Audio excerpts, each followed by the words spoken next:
നമസ്കാരം. രവീസ് വ്ളോഗിലേക്ക് ഏവർക്കും സ്വാഗതം. MACT കോടതി എന്ന് പറഞ്ഞാൽ നാം കേട്ടിട്ടുണ്ടാകും പലരും. മോട്ടോർ ആക്സിഡൻറ്റ് ക്ലെയിം ട്രൈബ്യൂണൽ, ഇൻഷുറൻസുമായി ബന്ധപ്പെട്ട കേസുകൾ ഫയൽ ചെയ്യുന്ന സ്ഥലമാണ് MACT കോടതികൾ. അവിടെ വരുന്ന ഭൂരിഭാഗം കേസുകളിലും ഇൻഷുറൻസ് കമ്പനിയാണ് വാഹനമിടിച്ച് പരിക്കേറ്റ വ്യക്തികൾക്ക് നഷ്ടപരിഹാര തുക കൊടുക്കുന്നത്. എന്നാൽ വിഭിന്നമായിക്കൊണ്ട് വ്യത്യസ്തമായ രീതിയിലും RC ഓണർ നഷ്ടപരിഹാര തുക കൊടുക്കേണ്ടി വരുന്ന സന്ദർഭങ്ങളും ഉണ്ടായിട്ടുണ്ട്.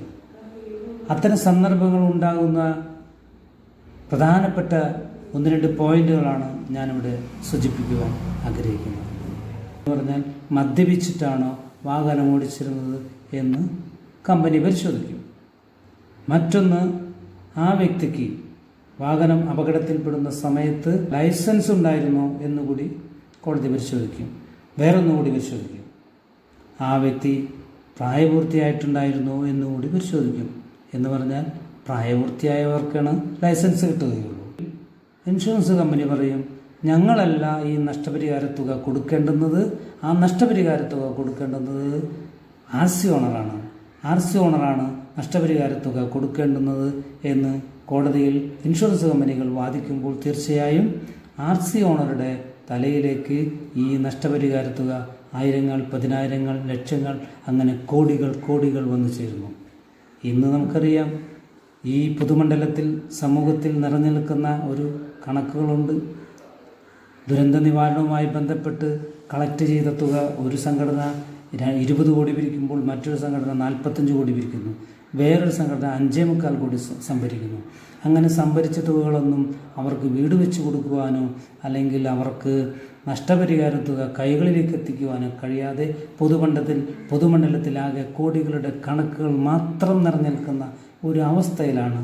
അയ്യപ്പ പണിക്കരുടെ ഒരു കവിതയിൽ പറയുന്നത് പോലെ, കാടയുടെ മക്കളെ, മേടയുടെ മക്കളെ, കാട്ടുപൂഞ്ചോലയുടെ കുളിരവിടെ മക്കളെ.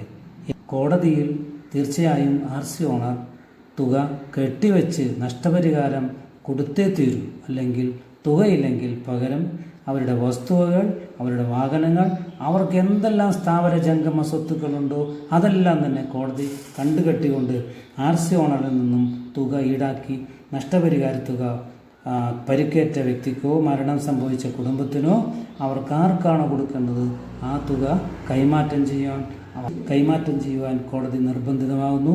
അങ്ങനെ വരുമ്പോൾ RC ഓണർമാർ ശ്രദ്ധിക്കുക, നിങ്ങളുടെ വാഹനം യാതൊരു കാരണവശാലും ലൈസൻസ് ഇല്ലാത്ത വ്യക്തികൾക്ക്, മദ്യപിച്ച് വരുന്ന വ്യക്തികൾക്ക്, അതുപോലെ തന്നെ ഇൻഷുറൻസ് ഇല്ലാതെ ആ വാഹനം മറ്റൊരാൾക്ക് ഓടിക്കുവാൻ കൊടുക്കരുത്. ആക്സിഡൻറ്റ് സംഭവിച്ചു കഴിഞ്ഞാൽ ഉടൻ തന്നെ മജിസ്ട്രേറ്റ് കോടതിയിൽ കേസ് വരുമ്പോൾ ആ മജിസ്ട്രേറ്റ് കോടതിയിൽ നാം കൊടുക്കുന്ന പിഴ, നാം കൊടുക്കുന്ന ആ ഫൈൻ കഴിഞ്ഞാൽ കേസെല്ലാം തീർന്നു എന്ന സങ്കല്പം നാം ഒഴിവാക്കണം. വാഹനം ഓടിക്കുന്നവരും വാഹന ഉടമസ്ഥർ യഥാപൂർവം ശ്രദ്ധിക്കേണ്ടുന്ന 1-2 പോയിന്റ്സാണ് ഞാനിവിടെ സൂചിപ്പിച്ചത്. ഉപകാരപ്പെട്ടു എങ്കിൽ തീർച്ചയായും ഈ ചാനൽ സബ്സ്ക്രൈബ് ചെയ്യുക, ഷെയർ ചെയ്യുക. Okay, thank you.